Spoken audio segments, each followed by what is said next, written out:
Om Swastiastu, Namo Buddhaya, salam kebajikan untuk kita semua. Perkenalkan, nama saya Maimunah Rahmadani Rauf dari Program Studi Ilmu Komunikasi Universitas Nusa Cendana dengan nomor induk mahasiswa 2203050069. Melalui video ini, saya akan memaparkan sedikit penjelasan tentang kebudayaan Sumba, terkhususnya Sumba Timur. Oke, video ini adalah video yang berisi tugas pengantar antropologi budaya. Oke, jadi pertama-tama Pulau Sumba adalah sebuah pulau yang terletak di Provinsi Nusa Tenggara Timur dan dibagi ke dalam 4 kabupaten. Jadi dalam satu pulau ini ada 4 kabupaten. Yang pertama, Kabupaten Sumba Timur, Kabupaten Sumba Tengah, Kabupaten Sumba Barat, dan Kabupaten Sumba Barat Daya. Nah, masyarakat yang mendiami Pulau Sumba ini kebanyakannya berasal dari suku Sumba. Masyarakat Sumba secara rasial adalah campuran dari ras Papua Melanesia dan juga ras Austronesia Melayu. Sumba sendiri mampu mempertahankan kebudayaan aslinya di tengah arus pengaruh asing yang telah singgah di Kepulauan Nusa Tenggara Timur sejak dahulu kala. Pada pembahasan kali ini, saya akan membahas secara spesifik kepercayaan Marapu di daerah Sumba Timur. Oke, jadi pertama-tama saya akan menjelaskan tentang Pulau Sumba itu sendiri. Pulau Sumba adalah sebuah pulau yang terletak di Provinsi Nusa Tenggara Timur.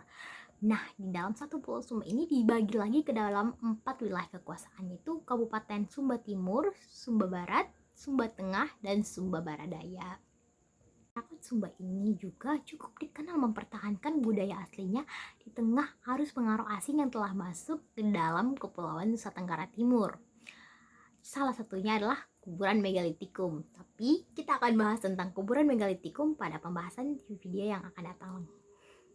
Kepercayaan asli masyarakat Sumba sendiri ialah Marapu, yaitu sebuah kepercayaan animisme yang percaya kepada roh-roh leluhur dan juga dewa-dewa.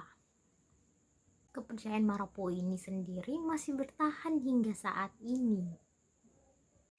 Marapu ini menjadi falsafah dasar bagi berbagai ungkapan budaya Sumba, dimulai dari upacara-upacara adat seperti upacara perkawinan, upacara kematian, kemudian membangun rumah adat dan tata cara membangun rumah adat, kemudian ragam-ragam hiasan mulai dari tekstil hingga ukiran-ukiran sampai dengan pembuatan perangkat busana seperti kain hinggi dan lau serta perlengkapan perhiasan dan senjata.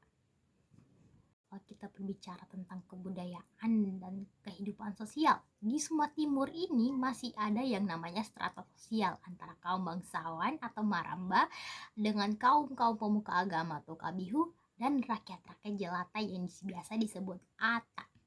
Walaupun masih berlaku, tapi ini tidak setajam zaman dahulu. Tetapi juga jelas pula masih tampak gitu secara nyata. Itu bisa kita lihat dari cara upacara adat atau upacara pernikahan, kemudian cara mereka berpakaian, kemudian cara bertata rias, perhiasan yang dipakai, dan lain sebagainya.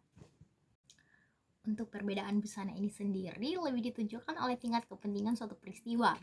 Misalnya seperti pada acara-acara adat, kemudian upacara-upacara perkawinan, upacara-upacara kematian, di mana komponen-komponen yang ada pada busana itu biasanya adalah yang terbaru. Bagian terpenting dari perangkat pakaian adat Sumba ini terletak pada penutup badan yang berupa lembar-lembar kain yang besar. Nah, lembar-lembar kain yang besar ini terbagi lagi menjadi dua, yaitu lembar kain untuk wanita dan lembar kain untuk pria. Untuk wanita sendiri ini kita disebutnya sebagai lau, dan untuk pria kita sebut dengan hinggi.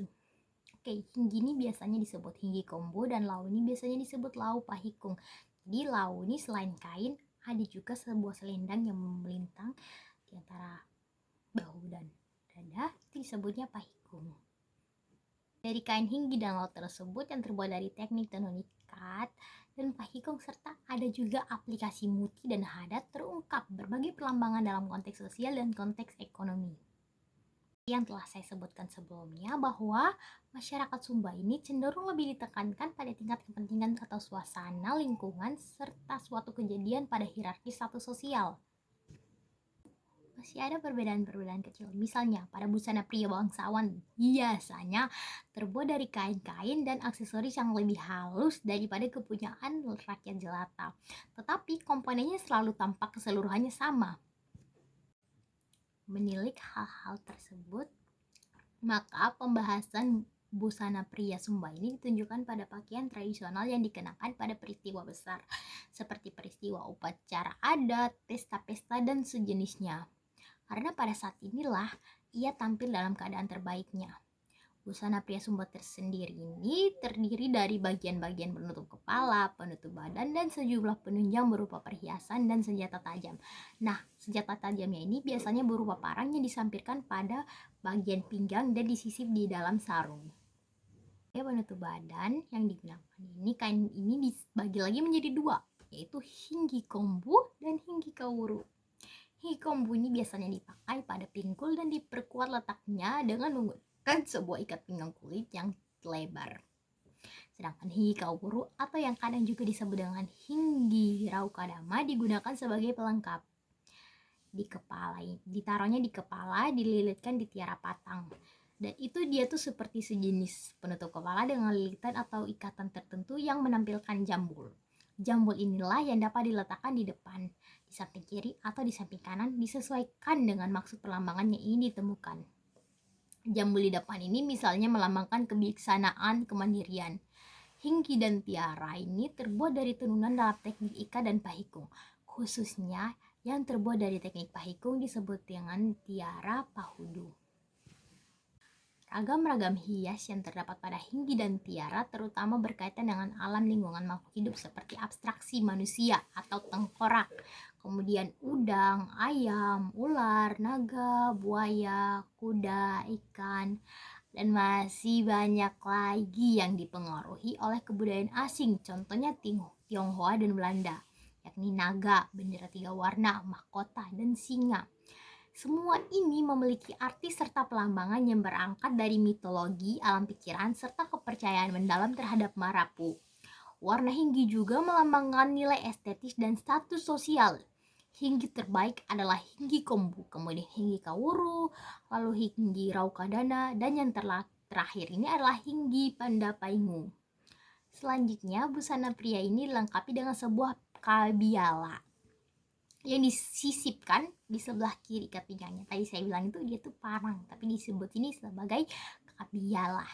Sedangkan di pergelangan tangan kiri biasanya dipakai kanatar multisalak. Secara tradisional sendiri, busana pria tidak menggunakan alas kaki. Namun dewasa ini perlengkapan tersebut semakin banyak digunakan, khususnya di daerah perkotaan. Kabiala ini sendiri adalah lambang kejantanan. Multisalak menyatakan kemampuan ekonomi serta tingkat sosial. Demikian pula halnya dengan perhiasan lainnya. Secara menyeluruh, hiasan dan penunjang busana ini merupakan simbol kearifan, keperkasaan, serta budi baik seseorang. Ya, kita beralih ke busana adat wanita. Pakaian pesta dan upacara wanita Sumba Timur selalu melibatkan pilihan beberapa kain yang diberi nama sesuai dengan teknik pembuatannya, seperti lau kawuru, lau pahudu, lau mutikau, dan lau pahudu kiku. Kain-kain tersebut ini kemudian dikenakan sebagai sarung setinggi dada, atau yang disebut ini lau pahudu kiku, dengan bagian bahu terbuka dan tertutup tabu haku yang sewarna dengan warna sarung. Kemudian di kepala terikat sebuah tiara polos yang dilengkapi dengan tiduhai atau haikara. Pada dahi disematkan perhiasan logam emas atau sepuhan, yaitu maraga. Sedangkan di bagian telinga tergantung sebuah mamuli. Mamuli ini adalah sebuah perhiasan emas yang biasanya digunakan selain di telinga. Ini juga digunakan di bagian dada sebagai kalung biasanya. Kemudian kita beralih pada salah satu tradisi yang paling sering didengar oleh banyak orang. Mungkin sebagian orang sudah tidak asing lagi dengan nama ini, yaitu tradisi belis. Umumnya, tradisi belis ini adalah bentuk pemberian atau pertukaran timbal balik. Walaupun dalam praktiknya ini sebenarnya bentuk pemberian ini cenderung dilihat hanya dari pemberian dari pihak calon mempelai pria. Belis dalam masyarakat Sumba merupakan salah satu tradisi yang mempunyai bertautan erat dengan tradisi-tradisi lain terkait dengan penyelenggaraan dan pengelolaan kehidupan manusia serta kondisi lingkungan alam setempat. Sebagai salah satu rangkaian dari upacara perkawinan, tradisi Belis menjadi langkah awal dalam menentukan posisi dalam relasi selanjutnya ketika Kabihu yang terlibat di dalamnya belum jelas posisinya, apakah sebagai pengambil atau pemberi perempuan. Adapun bagi Kabihu yang sudah jelas posisinya, tradisi Belis ini merupakan langkah mempertegas kembali posisi masing-masing. Dalam konteks ini, Kabihu di Sumba akan menjadi jelas di mana pihak pengambil perempuan dan yang mana pihak yang memberi perempuan ini. Penjelasan hubungan ini akan menentukan hak dan kewajiban masing-masing dalam tradisi yang lain atau dalam pengelolaan kehidupan bersama selanjutnya. Apabila dilihat secara sepintas atau dengan kacamata orang luar, tradisi Belis ini sebenarnya merupakan acara pemberian atau penyerahan hewan yang berupa kerbau atau kuda biasanya. Namun apabila dilihat lebih dalam lagi, pihak calon pengantin lelaki juga tidak hanya memberikan belis berupa hewan, tetapi juga menyerahkan sebuah perhiasan yang disebut dengan kanataru dan mamuli. Lalu apa itu kanataru dan mamuli? Kanataru adalah hiasan yang merupakan simbol alat kelamin lelaki. Namun, mamuli itu adalah hiasan atau simbol yang menggambarkan alat kelamin wanita atau rahim. Biasanya terbuat dari emas, perak, ataupun tembaga. Selain itu, pihak calon mempelai perempuan juga memberikan sejumlah kain tenun dengan jenis dan motif tertentu, serta ketika strata sosialnya lebih tinggi, maka harus ada seorang hamba atau yang disebut dengan ata. Ata ini harus perempuannya, ata yang harus ikut menemani calon mempelai perempuan. Kemudian, ketika telah terjadi kesepakatan, dilanjutkan dengan penyembelihan babi atau kerbau yang separuh dagingnya itu akan dijadikan sebagai jamuan untuk makan bersama, dan separuhnya lagi ini akan dibawa pulang oleh calon mempelai dari pihak lelaki.